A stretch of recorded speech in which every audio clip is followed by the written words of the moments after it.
You're listening to the B&H Photography Podcast. For over 40 years, B&H has been the professional source for photography, video, audio, and more. For your favorite gear, news, and reviews, visit us at bnh.com or download the B&H app to your iPhone or Android device. Now here's your host, Alan Weitz. Greetings and welcome to the B&H Photography Podcast. Before we proceed, allow me to take a moment to ask you, our listeners, to tweet us at BH Photo Video with hashtag BH Photo Podcast and rate us on iTunes. We really love doing this show, and your feedback enables us to make it that much better. Today, John Harris and I will be talking about selfies, a genre of photography that some people adore while others abhor. Our guests are Stephen Mays, writer, strategist, executive director of the Tim Hetherington Trust, and all-around go-to guy for all aspects of photography. How do you like that? Is that good? That's great. We are also welcoming photographer Nicky Wanzi, whose recent series called Living in New York has gotten well-deserved attention, including a mention in the just-released PDN 2016 annual. Welcome to both of you. I'm going to admit that I've taken selfies. I actually remember the very first one I did. I was back in school, and I did a close-up of a shiny brass a doorbell that had the word private engraved on it, and you could see my reflection, and it pretty much summed me up. I still have a print of it laying around somewhere. I've also taken selfies with friends and family, but never with the Empire State Building, okay? Nicky, let's start with you. Your work is really, really amazing. You use self-portraiture to depict not only yourself, but two of your best friends as you go through your day-to-day activities in New York. I get the impression that you're familiar with the new town, but there's also a longing to be with friends back home and the comfort of being back in Singapore. What made you turn the camera on yourself? What was the starting point? How did you get into that? Well, actually, I'm an introvert, so I don't really like to approach people or take photos of random people, strangers, because I'm afraid of being rejections.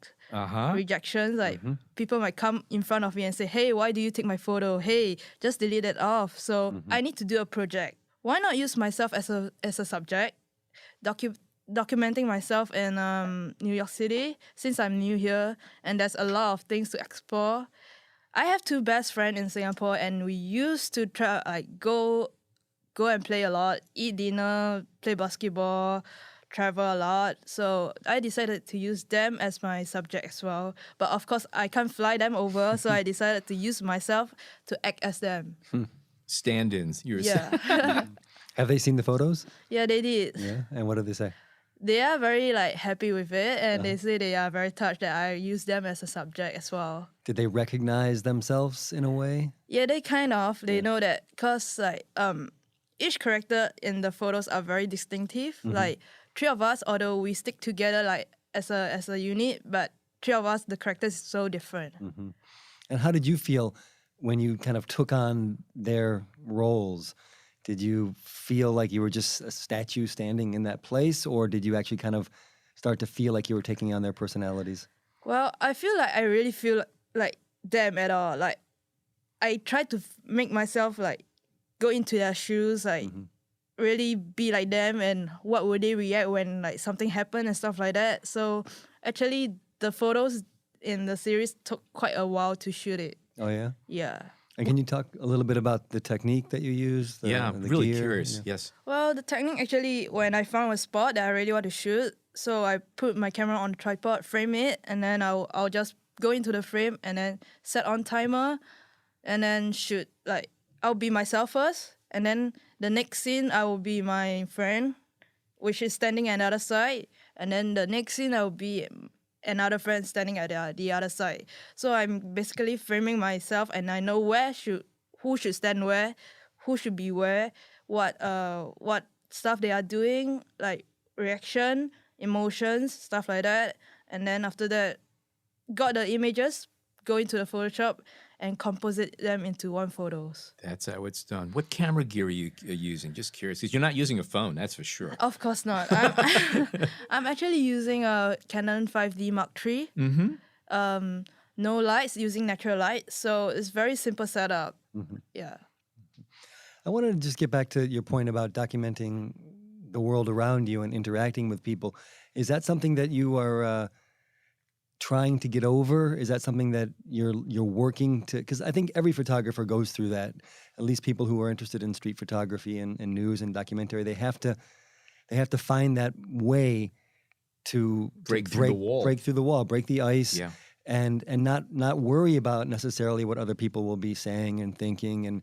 And when people say no, you just go on to the next one. Is that something that you want to be able to approach and address, or it's not really your interest?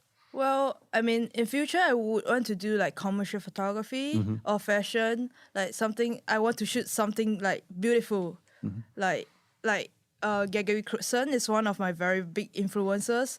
I want to like plot my own story, fix like everything, get control of the set, like get control of the model, the talent, the props, every single thing. Right. It always interests me when people go to that length to set things up as the way you want.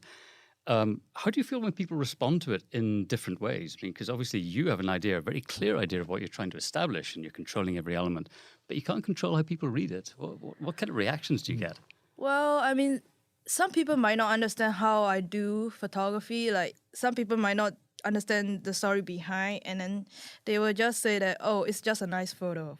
And well, other like photographer will try to like read the story behind, like know the image and read the story behind. What does it say? So I mean, well, if you don't get it, then that's too bad, I would say.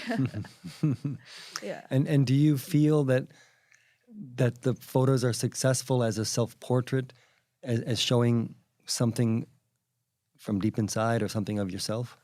The story is very strong, stronger than what the previous project that I've done, and I really like this project in terms of the cinematic view, the composition of the photos, and like the editing of it as well. Yeah, the retouching of skills and stuff like that. Yeah, I really like the whole series of it. You use the word cinematic, and your work really is cinematic. You get the feeling that you're looking at a film production that was going on, just a little snap still from it.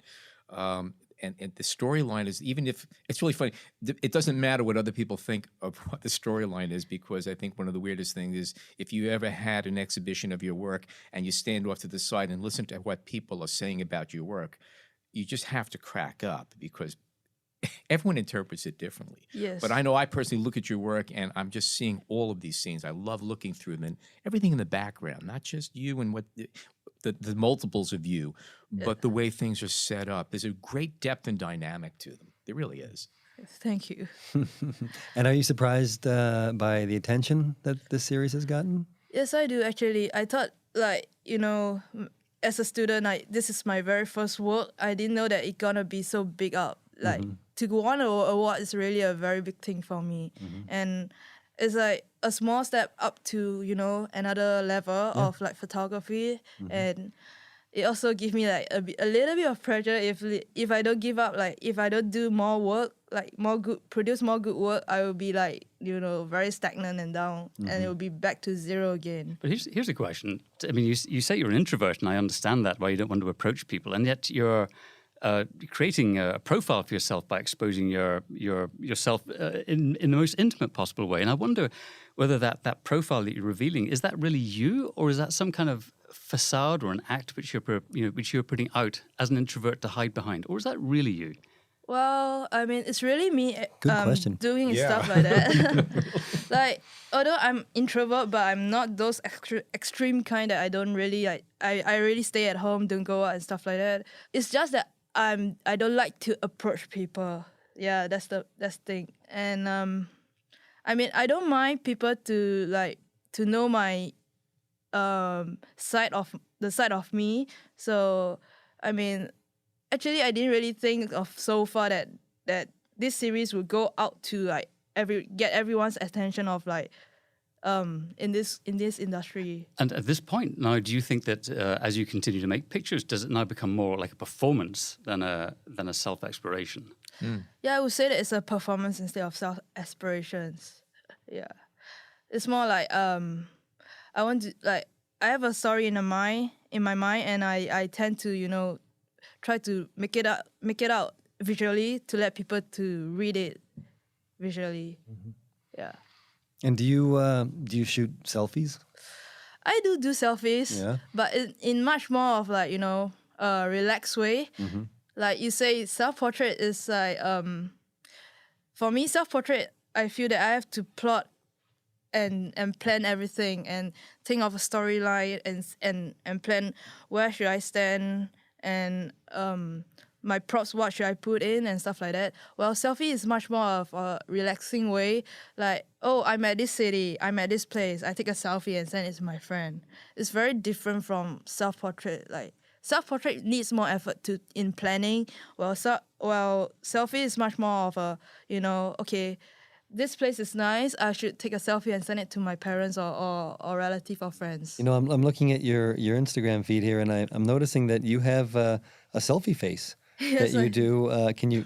You don't have to do it for us now, but it's clear that you do that on a handful of photos here, and looks like you're angry with the camera. And I'm wondering if that's as much of a self-portrait as your other work here. Well, I mean, I think I have that standard face of doing self-portrait.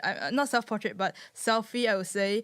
Like, every time I have a photo with my friends or stuff like that, I tend not to smile too much. Yeah, I can see. Because, when you smile too much, I personally know that, because I am a photographer, so I know which is my better side, which is my bad side. So if I smile too much, I feel that my face is very, like, round. So I tend not to smile too much. So So it's not the real you coming through in those selfies. Hmm? yeah, kind of like trying to look good in front of the camera is like one of my priority in selfie, not in self-portrait. There you go. That's an interesting definition. Yeah. Well, it raises a really interesting question for me, which is, how do we define that difference between self-portrait and selfie, if there is a difference? And is that distinction defined by the artist or by the viewer? Because I see a lot of really amazing portraiture under the guise of selfies. It's made unselfconsciously, casually, but is hugely revelatory about the person photographing themselves, and sometimes made with great art, sometimes accidentally with great art, but nonetheless, fantastic imagery. And I have to ask, really, where do we define that distinction between self-conscious self-portraiture and self-conscious selfies? Yeah. Well, I was going to ask you, kind of following up on Nicky's comment, if a selfie is something very casual, will expose something deeper than a self-portrait that is staged and maybe more of a performance, as you were mentioning. And I think you would probably say that it can. And Absolutely, it does. I think so, and I think it's deliberately so as well. I think that fundamentally, I feel that this whole thing around selfies is a very basic human drive. I think it's we all need to place ourselves in society. We all need to know where we fit, and for that we need affirmation. We need responses. And we all do it from birth to death. We're always looking for a response from people around us. And the selfie just allows us to do that on steroids. We can take a picture of ourselves in the Empire State Building and post it, and suddenly the whole world can see it. And we get all those reactions, and that's a massive form of self-affirmation. I think it's a very profound need. But how does it? What is the affirmation? Just somebody saying, "I liked that you exist, that you are there right now at this moment." It's an acknowledgement, absolutely. Yeah. And I mean, I suppose fundamentally we all, it's the whole the psychology of being an actor. It's like to know me is to love me. But look, look, we all walk by windows and we catch our reflections. We pause and look to see. We check ourselves out in reflections. That's a selfie in its sense, except it's just a momentary thing in our heads. Doing it with the camera, you're just basically sharing with the world. You're carrying it to the next step. But a selfie is the same thing as just you pass by a window. Well, there I am. How do I look? You push your hair back, whatever that you're doing. Absolutely. And I think that, there's a tremendous negativity. And, the word selfie has become almost derogatory, which I find very difficult. Because I've been taking selfies for 20, 30 years, and I'm somewhat insulted that suddenly this form that I've developed to quite a high level is... Right. Oh, you're the guy who started this. It's all my fault. And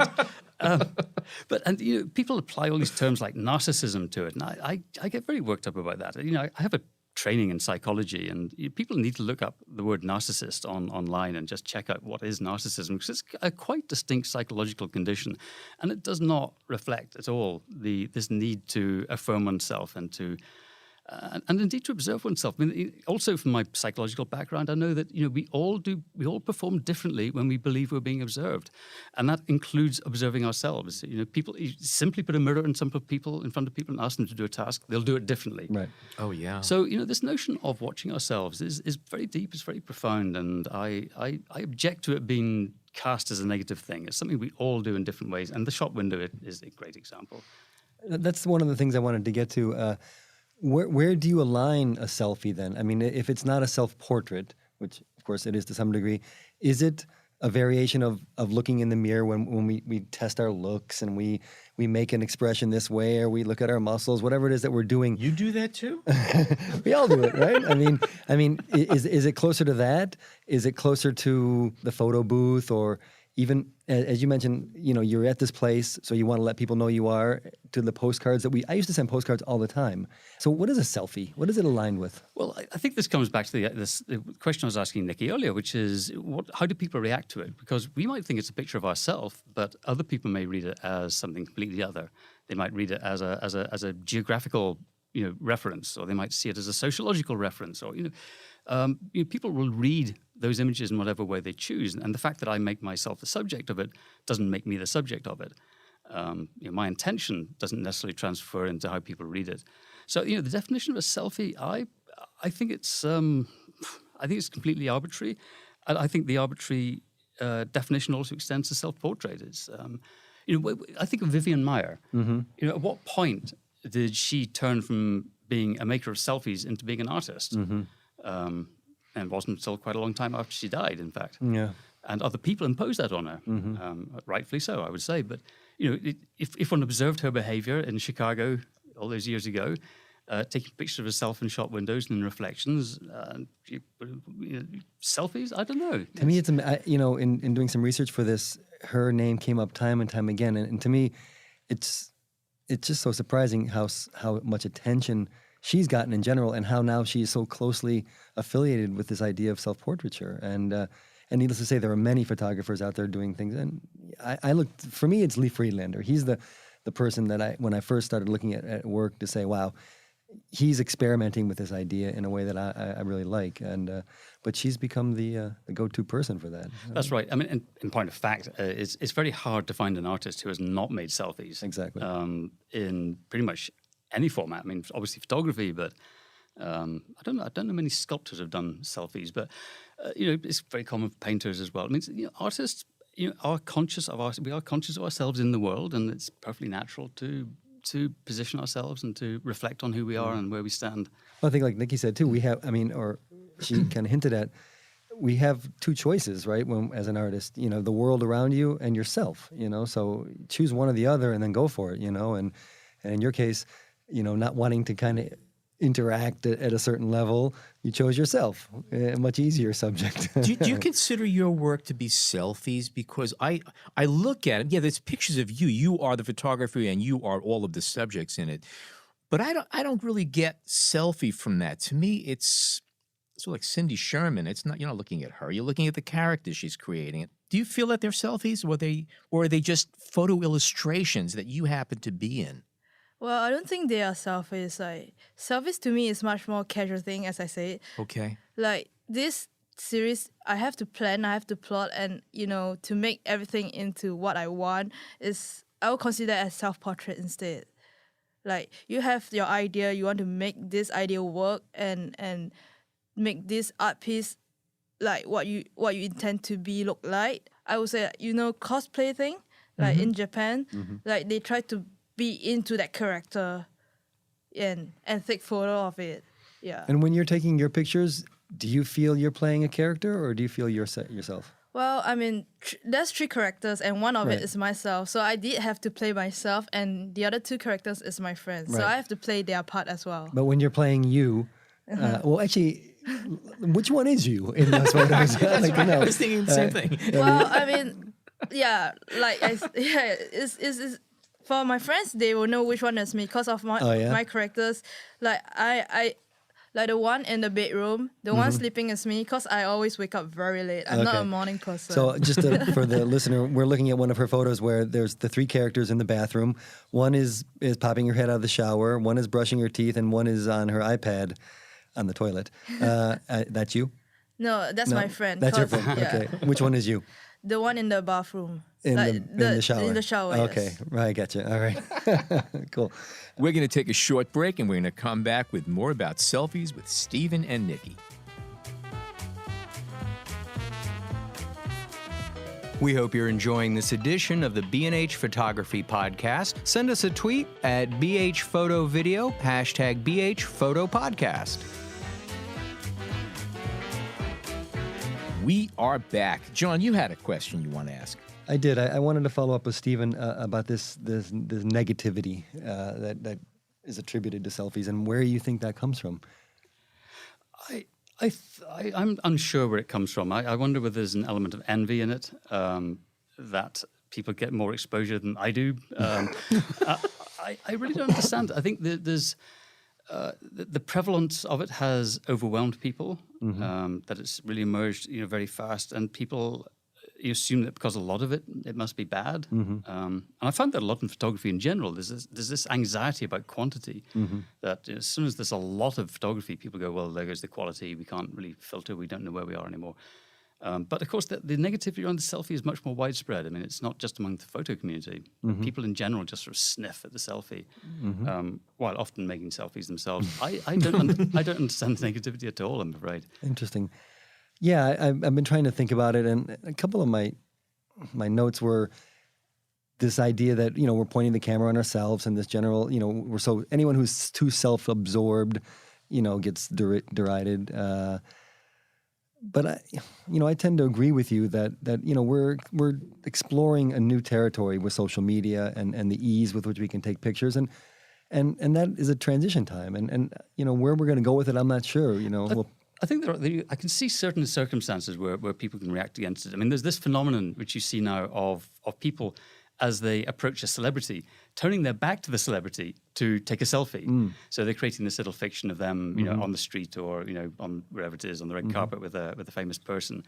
And that's ostensibly quite rude. I mean, you approach somebody and just turn your back on them, Right. And I can see why that might be. I've been in situations where that's happened, but the celebrity or the athlete is absolutely prepared for that. They're expecting it almost. And I've seen it happen with my son. I went to take a picture with my son with an athlete, and the athlete said, "Give me the camera," so he wanted to do the picture himself. And I wasn't even, I was ready just to do the standard thing like this.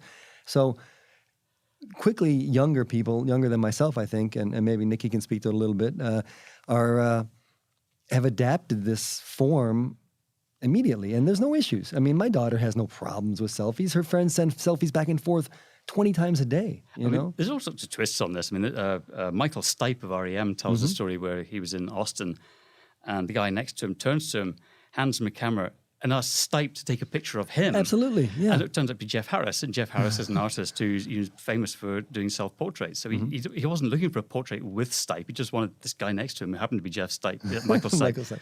to take a picture of him. It's an interesting twist. Yeah. And of course, there are the examples of people putting themselves at extreme risk, and that where people. A number of people have died. Absolutely. Yeah.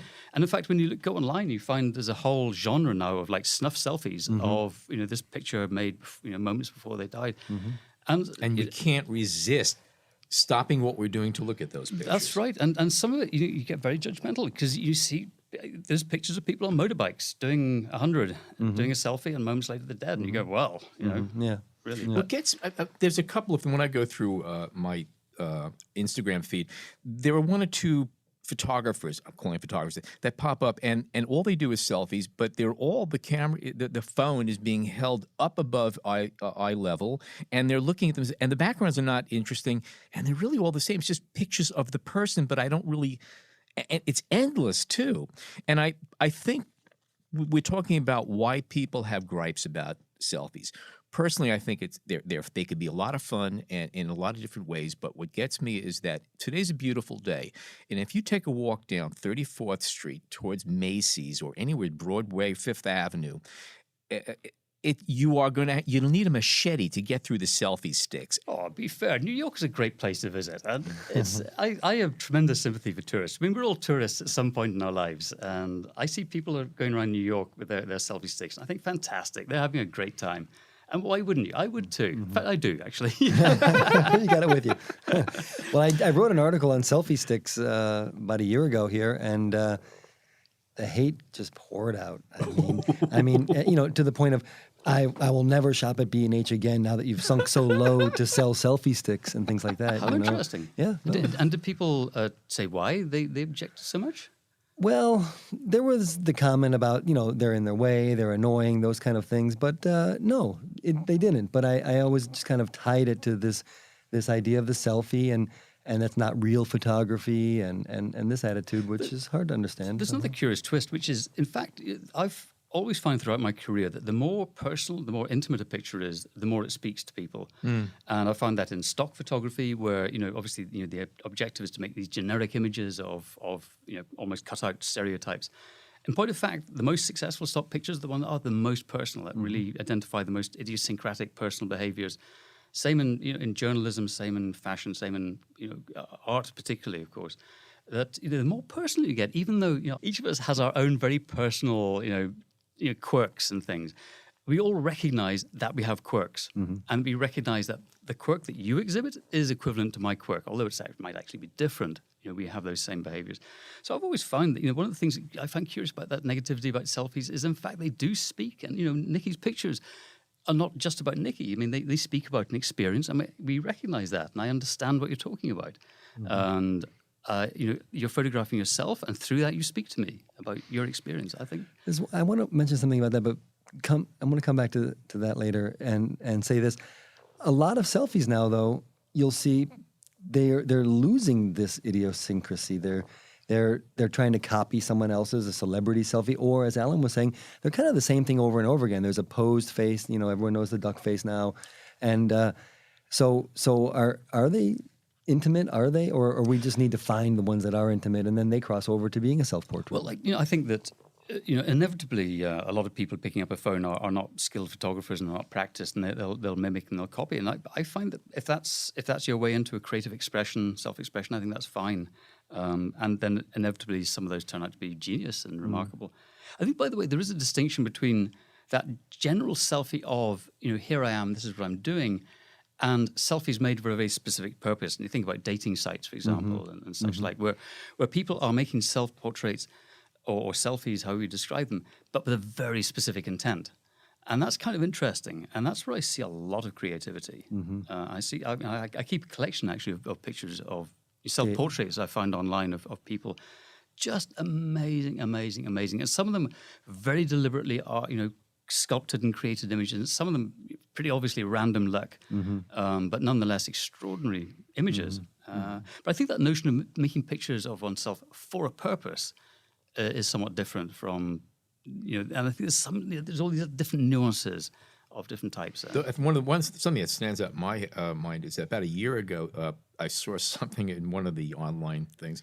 Somebody did a selfie. They attached, I think it was an 8x10 view camera to the end of this huge boom.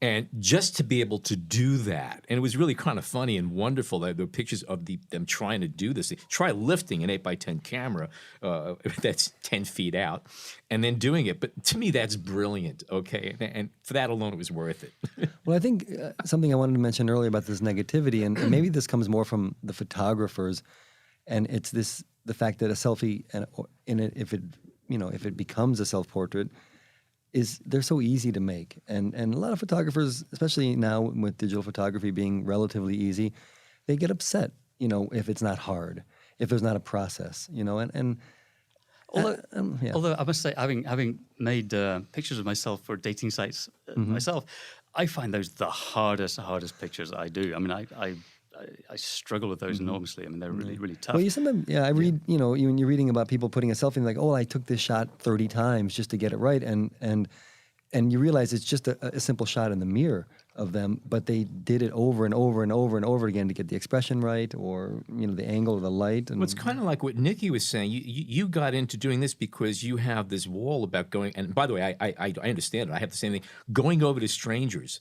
Okay, I think that if you really want to do I don't know what we call it, a self-portrait or a selfie at this point, like you're talking about getting a picture that's going to represent you out on the site, it's maybe more difficult than going over to a stranger, because a stranger could say, no, thank you, please leave me alone. But if you want to take a good picture of yourself, you can't say, no, leave me alone. You have to go through with it. You have to deal with it. Yes. It's so. Do you retake Yeah. over and over again until you get that right expression, Yes. that right moment? Yeah. Actually, yes. Like in the apartment, I took quite a while. Like I retake and retake and retake until I got the expressions that I wanted and stuff like that. Well, for the photo in the train, which is a bit tough because like I have limited time. Do you work by yourself, or do you have an assistant or helpers or any friends? No, I work by myself. It's interesting. You say that you're not happy with the expression, but there's not a single person who will be looking at that photograph who will know that you weren't happy with that expression, because it's just an expression. It's just you. And no viewer of that picture has any of the stuff that you're dealing with at all. Yeah. Not there. Doesn't matter though. It doesn't matter. But it's just interesting. I mean, you're still agonizing. It still bothers you that that's not the expression that I wanted. But to the rest of us, that's a great shot. And the one thing I wanted to get at before is I guess the dialogue that you're having, because as you mentioned in the write-up around these photos, it has to do with missing home and being in a new place and missing your friends, and it's a way of connecting with your old self, and to some degree. Is there anything you can speak on that, and you're commenting with your friends and Yeah, like everything is so different from Singapore, and people here is much more like very hard to approach. Singaporeans are much more approachable, I would say. While doing this series, I feel that, I kind of homesick and I miss my friends and stuff like that. So I decided to implement like my friends in the city. Like that's why in the series of photos, there's no strangers at all. Like, I try to find places that I don't there's no like other New Yorkers or people in my shot, so that I'm in this space with just my friends. Do you think that you could have done this series if you had been still in Singapore, or maybe even in another city other than New York? Well, I would like to continue this series, like just me and my friends in different locations. But in Singapore, I think it's a bit tough because Singapore is very crowded nowadays. Like you can't find an empty train or an empty spot to. Or when you go out for dinner, or to find an empty table to shoot just you and your friends without other strangers in the background. The one thing I also wanted to mention is living in a city, especially where the language is not your language, and I've done that. To me, it was the most creative time for me photographically, and partly for that reason, because I agree. You avoid the conversations because they're difficult, and you focus on your eyes and your visual and what you see around you, and it enabled me 6 great years of photography when I did that. I used to. I have to agree with John about that. I used to travel a lot more than I do now, but I found some of my most amazing experiences were being with people whose language I did not speak, and it's amazing how you find ways to communicate. And if anything, I think my experiences and the pictures I was taking were probably better for that very reason. By the way, the trick of photographing in New York City is just stay away from native New Yorkers. They're all miserable and mean. Just talk to all of the visitors that are coming. I'm just... Ouija famously said New York is a friendly town, and he's right. I think it is very friendly. Yeah, New Yorkers pride themselves on being mean and nasty, and they're absolutely not. No. We open up after it's just 30 seconds. It's one of those kind of debates that I have in my head all the time about, is New York nice? Is it not? And I find New Yorkers very nice. It's just that you have to do it on their speed, just be nice, but within about the 10 seconds that I'm going to give you, It's how you connect. It's really how you connect. My practice has been to make at least one picture every day throughout my last 20, 25 years or so. And it becomes like a sort of meditation on where I am and all the rest of it. And very often I just hold my camera at arm's length and take a picture of wherever I am. And what I realized when I looked at them, because I make them all in exactly the same format, it's my arm's length using a 35mm lens, they're all identical. And it's hilarious because you look at this progression across 20 years and it's the same picture and I just get older. Yeah. And it's actually fantastic. You should make a I'm- flip book. I'm thinking exactly that. The background changes and my beard gets longer, shorter, and I think it's going to be a great flip book. Well, it's interesting because that's one of the things if you're using a similar camera or a phone is that there are a lot of parameters that stay set. You have a set distance, which means that you are the same size in the frame. The perspective is the same, but everything in the background is what's changing. And that could be what makes it interesting in the variables. Just the fact that you have these very fixed parameters with a lot of little things going on within them that change, the fluidity of that. That's right. It makes me laugh when I look at it because it's actually very funny. Cause it's this unchanging face, well, apart from the wrinkles, but that background from Shanghai to Tokyo, Dubai, and New York, it's just like, wow. Have you developed your selfie face? Do you know which expression? Yes, it's always the same expression. It's always the same expression. And it's absolutely. It's like like Martin Parr's. You look at his selfies. It's like rigid. Yeah. And is there any photographers, let's say from the pre-selfie era, or going back even to I don't know the 19th century, that spoke to this idea? I mean, or whose self-portraiture was something that we would now equate with a selfie? Is there anything any progenitors of this? That's a really interesting idea. I mean, of course, one of the very first recorded images, or recorded fixed images, is of course a selfie. And of course, I'm going to embarrass myself now by forgetting the name, but the artist photographed himself as a drowned body. One of the very, very first pictures in actually recorded as a photograph. So I think it's a very deep and profound element. Whether we define it as selfies or not, I think that's an entirely whimsical decision. That's kind of what I want to get at with this show is how can we distinguish a selfie from a self-portrait? And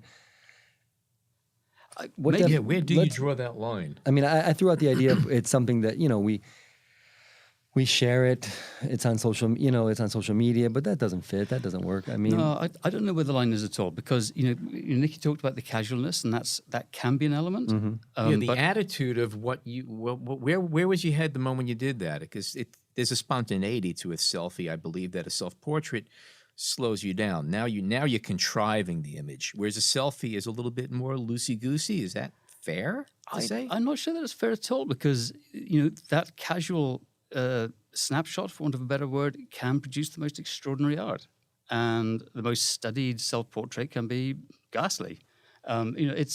Points taken. Okay. It's I don't know. I think it's in the eye of the beholder. I think we know it when we see it. So a self-portrait then is art. It's something we can't really put our finger on, but we've realized that it goes deeper. And a selfie is just is not. It's something that we make, we throw, we look at, and that's that. I think so, and it's extraordinary. It goes all the way back to people who do work with found photography and digging up these old family albums and pictures of people staring into the camera, and they had a meaning one time 50 years ago, and they have a completely different meaning now. I think these things are all fluid. It's what we bring to it, and that's the wonderful thing about photography is the photographer's intent is significant, but actually the most important thing is what do we bring to it as viewers? When we look at a picture, we're imposing our experience. It's our memory speaking to us through that picture. Mm-hmm. It's our recognition. So we haven't gotten to a definition of a selfie yet, but where do you think this idea of selfie will be going in the next 10 years, let's say? Do you think we're going to get bored with ourselves and start sending other things back and forth? Well, I think there's, talking in terms of gradations and distinctions, there's, I think, a distinction between the making of the selfie and the publishing of the selfie. And it might be that we'll publish less, maybe because there's just so much opprobrium and disaffection with that. But I think we always have done self-portraits in one way or another, and we always will. And vanity and ego are not going anywhere. I think it's beyond vanity and ego. I think it's we're talking about self-expression. It's fun. It's self-exploration that's too. Self-exploration, better. Who we are and where we come from, That's where right. we're going. Yeah. But we might not always choose to publish it. And I must say, my selfies remain in print. They're not online, and they never will be. So in print. Not until you never know what happens when you're gone. You never know when I'm gone, exactly. But Well, the other thing is we didn't really talk about technology that enables the selfie, And the other day with Snapchat, someone was taking our picture, and the next step is to add a filter, to add a hat, add stars coming out of your mouth, and all these things. So it's getting Baroque already. No, I don't know. That's hilarious. I mean, Snapchat, of course, brings a whole fresh dynamic to this whole process. Yeah. You were asking about the future, and that is obviously an area which interests me a lot because I talk about it a lot. And you're talking about this notion of adding, embellishing pictures, and that is going to become increasingly significant. That the more people I talk to who are at the cutting edge of photography, the notion of machine learning, artificial intelligence, those concepts are now really at the forefront of thinking and of forward-thinking photographers or people making imagery. And therefore, that notion of an intelligent image, which is more than just a record, where the machine is bringing learned information back into the photograph or processing the picture in a particular way, we're going to be seeing more and more and more and more of that. And where that takes our self-expression is going to be really interesting. And I've said, one of the lines I've used before is I think that increasingly we'll be seeing pictures not of what we see, but of what we think. Well, thank you, Nicky. Thank you, Steve. And thank you, John and Jason, our producers. And a special thanks to Jill Waterman, who helped us organize this episode. Check out Nicky's work at nickywanzi.com and Stephen's work at www.stephenmays.co. Give us your opinions on Twitter at BHPhotoVideo with the hashtag BHPhotoPodcast. And please rate and leave a review on iTunes. On behalf of John, Jason, and myself, thank you so much for joining us today.